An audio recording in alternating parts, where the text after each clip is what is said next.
여호와여 내가 전심으로 부르짖어 싸우니 내게 응답하소서. 내가 주의 교훈들을 지키리이다. 내가 주께 부르짖어 싸우니 나를 구원하소서. 내가 주의 증거들을 지키리이다. 내가 날이 밝기 전에 부르짖으며 주의 말씀을 바라싸우며 주의 말씀을 조용히 읊조리려고 내가 새벽녘에 눈을 떴나이다. 주의 인자하심을 따라 내 소리를 들으소서. 여호와여 주의 규례들을 따라 나를 살리소서. 악을 따르는 자들이 가까이 왔사오니 그들은 주의 법에서 머니이다. 여호와여 주께서 가까이 계시오니 주의 모든 계명들은 진리니이다. 내가 전부터 주의 증거들을 알고 있었으므로 주께서 영원히 세우신 것인 줄을 알았나이다.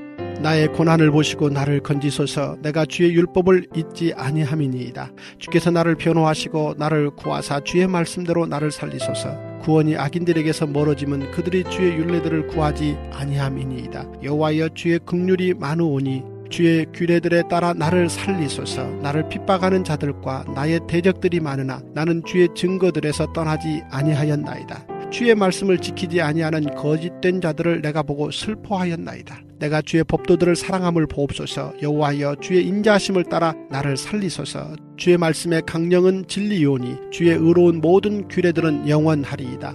고관들이 거짓으로 나를 핍박하오나 나의 마음은 주의 말씀만 경외하나이다. 사람이 많은 탈취물을 얻은 것처럼 나는 주의 말씀을 즐거워하나이다. 나는 거짓을 미워하며 싫어하고 주의 율법을 사랑하나이다. 주의 의로운 규례들로 말미암아 내가 하루 7번씩 주를 찬양하나이다. 주의 법을 사랑하는 자에게는 큰 평안이 있으니 그들에게 장애물이 없으리이다. 여호와여 내가 주의 구원을 바라며 주의 계명들을 행하였나이다. 내 영혼이 주의 증거들을 지켜 싸우며 내가 이를 지극히 사랑하나이다. 내가 주의 법도들과 증거들을 지켜 싸우니 나의 모든 행위가 주 앞에 있음이니이다. 여호와여 나의 부르짖음이 주 앞에 이르게 하시고 주의 말씀대로 나를 깨닫게 하소서. 나의 간구가 주의 앞에 이르게 하시고 주의 말씀대로 나를 건지소서. 주께서 율례를 내게 가르치심으로 내 입술이 주를 찬양하리이다. 주의 모든 계명들이 의로움으로 내 혀가 주의 말씀을 노래하리이다. 내가 주의 법도들을 택하여 싸우니 주의 손이 항상 나의 도움이 되게 하소서. 여호와여 내가 주의 구원을 사모하여 싸우며 주의 율법을 즐거워하나이다. 내 영혼을 살게 하소서. 그리하시면 주를 찬송하리이다. 주의 규례들이 나를 돕게 하소서. 이른 양같이 내가 방황하오니 주의 종을 찾으소서. 내가 주의 계명들을 잊지 아니함이니이다. 역사학자들이 쓰는 그 용어 중에 그 역사의 공진화라는 개념이 있습니다. 그런데 이 공진화라는 개념이 원래 생명과학에서 이제 나온 말이거든요. 간단히 말하면 이런 거죠. 가만히 이 생물들이 어떻게 이제 발전을 하는지, 행동 양식이라든지 아니면 구조가 이렇게 발전을 해나가는데 어떻게 발전을 해나가는지 가만히 보니까 스스로 발전하는 게 아니고요. 세상에 존재하는 다양한 생물이 서로 영향을 미치는 거예요. 그러면서 이제 발전을 하게 되는 겁니다. 그러니까 세상이 발전함에 있어서 없어도 되는 생물이나 없어도 되는 존재는 없는 거예요. 그러니까 모든 존재하는 생물이 다 있어야 될 것들이고 다 자기 역할이 있는 거예요. 그러니까 예를 들어서 제가 이제 그런 글을 읽은 적이 있는데 사슴이 늑대들이 있잖아요. 그러니까 사슴이 이제 늑대들에게 자꾸 잡아먹히니까 어느 날 이제 늑대들을 그 구역에서 이제 몰아내고 사슴들을 안전한 구역에다 이제 몰아넣은 거죠. 그런데 아주 재미있는 사실은 뭐냐면 천적인 늑대가 없어지잖아요. 갑자기 사슴들이 게을러지기 시작하면서 각종 이제 성인병에 걸리면서 죽어가기 시작하더라는 거예요. 그러니까 오늘날까지 사슴들이 굉장히 건강하게 야생의 상태에서 살아갈 수 있었던 이유는 뭐냐? 늑대들이 긴장을 시키고 있었기 때문에. 그러니까 사슴 입장에서 보면 늑대가 없었으면 좋겠죠. 그런데 늑대가 없으면 사슴은 살 수가 없는 거예요. 하나님께서 그 삶 가운데 늑대를 풀어놓으신 이유는 뭐냐? 오히려 사슴을 살게 하기 위해서예요. 이런 겁니다.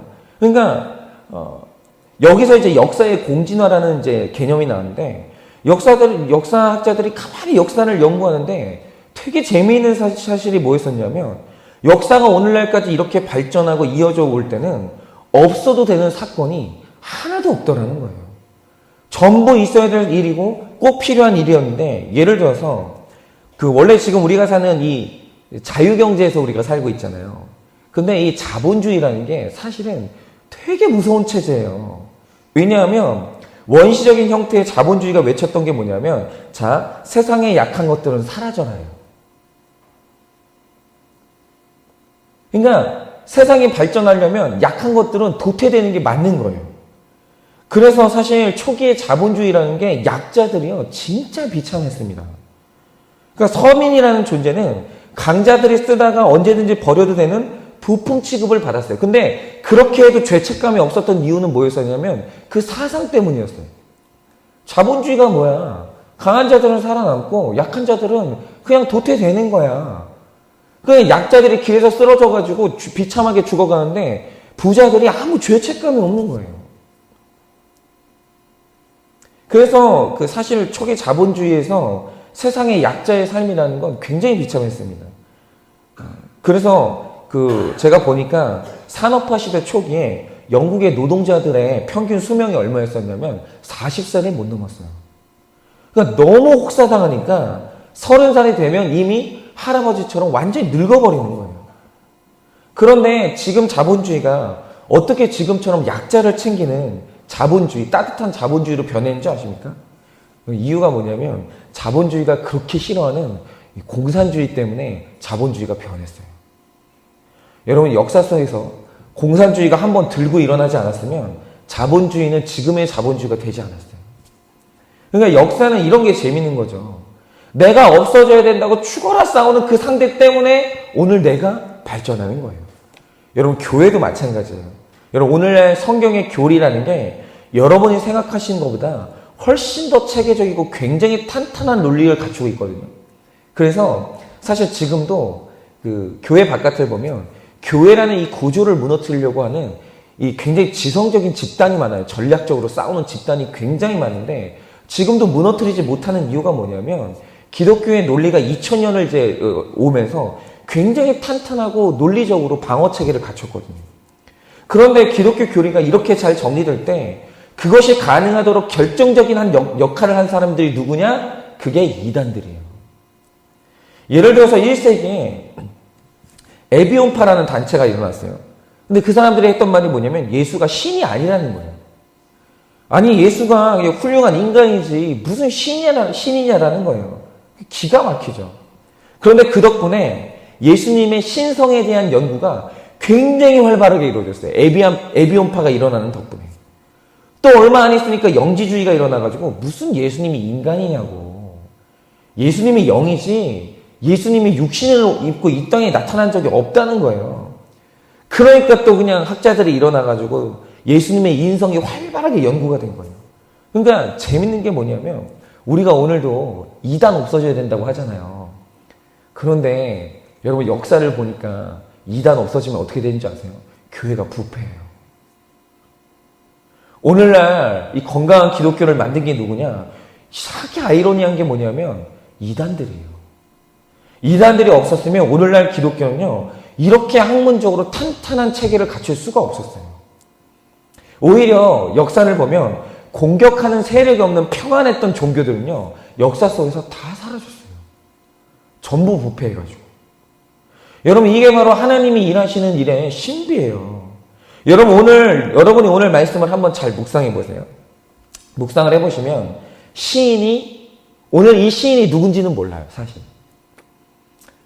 이 저자가 누군지는 모르지만 이 시인이 율법을 대단히 사랑해요.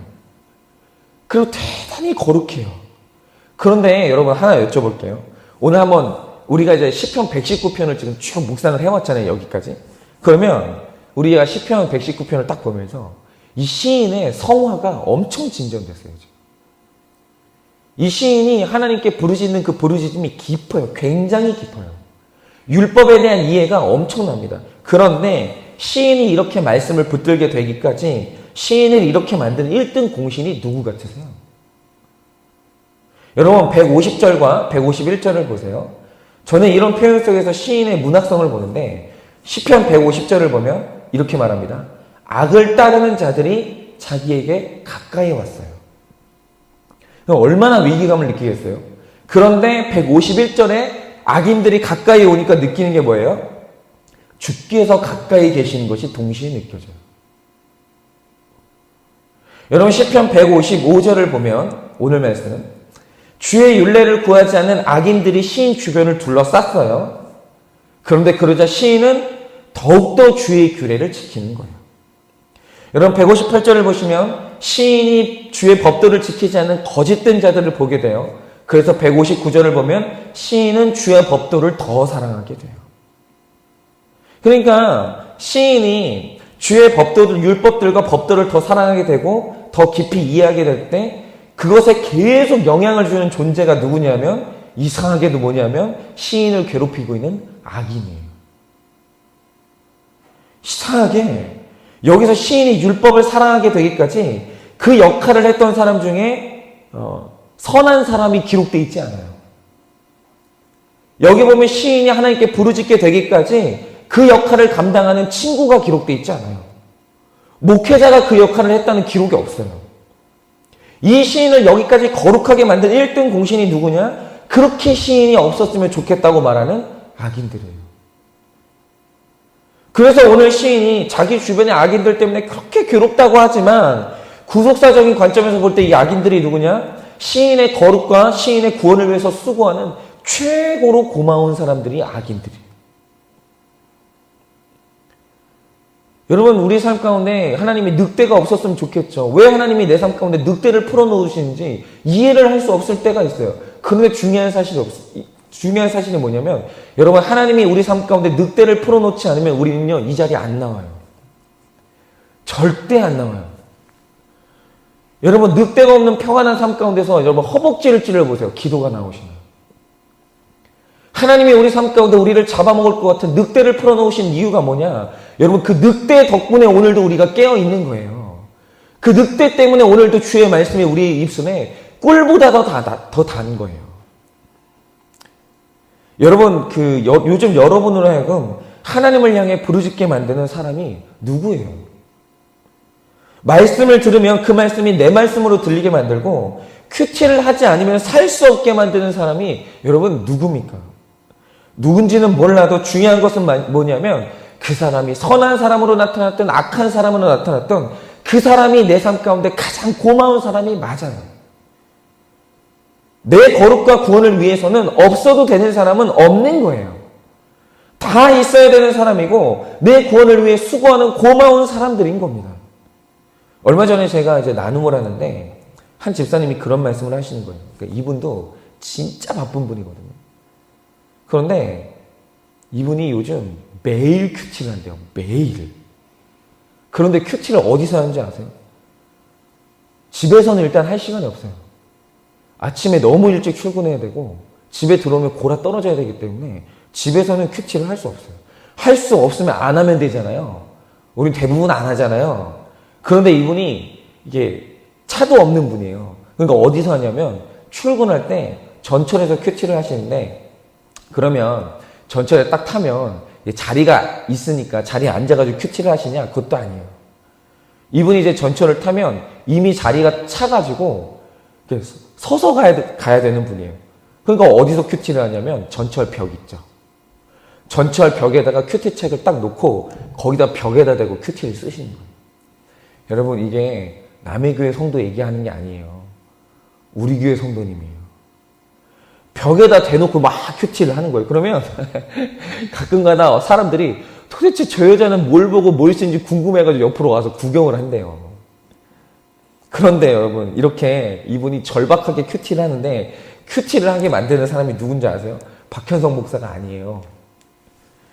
자기를 너무 힘들게 만드는 직장 상사가 있대요.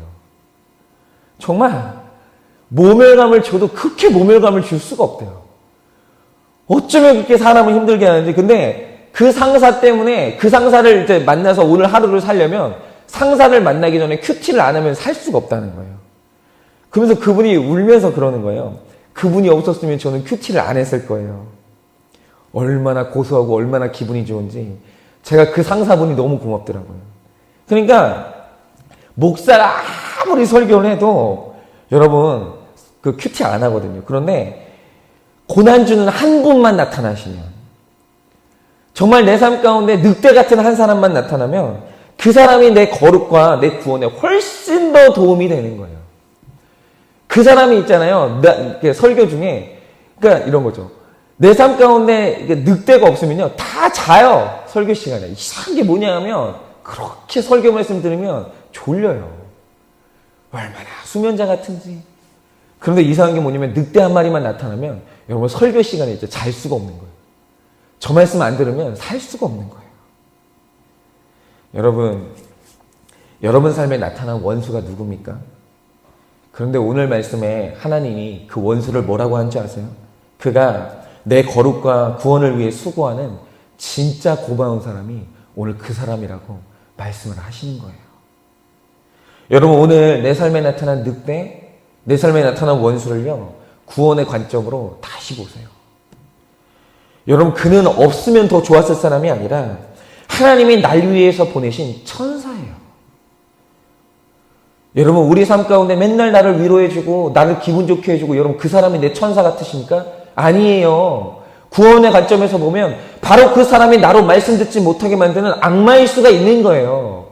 여러분 구속사의 관점으로 다시 보셔야 돼요. 오늘 내 삶 가운데 나를 물어뜯고 나를 눈물 나게 만들고 나로 하여금 기도의 자리에 가가지고 주님 하고 부르짖을 수 있게 만드는 그 늑대가 오늘 어쩌면 그가 바로 나의 천사예요. 여러분 오늘 하루 그렇게 내게 오는 모든 사람들, 내게 오는 모든 사건들을 오늘 우리 구원의 관점으로 다시 해석하기를 원합니다. 여러분 누가 내 천사입니까? 여러분 누가 나의 악마예요? 여러분 다시 해석하세요.